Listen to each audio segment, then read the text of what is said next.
ভাবুন তো, এক সকালে ঘুম থেকে উঠে দেখলেন গ্যাস নেই, আপনার চুলা জ্বলছে না, পরিবহনে গ্যাস নেই, বিদ্যুৎ উৎপাদন নেই, ফ্যাক্টরি বন্ধ, জীবনযাত্রা থমকে গেছে।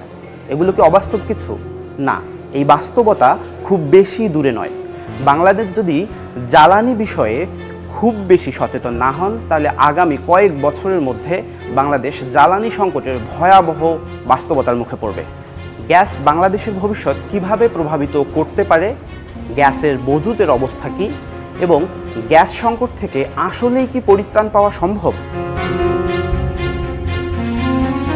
বাংলাদেশে এখন পর্যন্ত মোট স্বীকৃত গ্যাস ক্ষেত্র ২৯টি, যার মধ্যে ২০টি সক্রিয় গ্যাস ক্ষেত্র থেকে নিয়মিত গ্যাস উত্তোলন চলছে। বাপেক্স, পেট্রোবাংলা সহ অন্যান্য দেশীয় এবং আন্তর্জাতিক প্রতিষ্ঠান গ্যাস উত্তোলন করছে। এই মুহূর্তে দেশে গ্যাসের চাহিদা দৈনিক ৪,০০০ মিলিয়ন ঘনফুট, যেখানে সরবরাহ হচ্ছে মাত্র ২,৭০০ মিলিয়ন ঘনফুট। ফলে দৈনিক ঘাটতি দাঁড়াচ্ছে ১৩০০ মিলিয়ন ঘনফুট গ্যাস।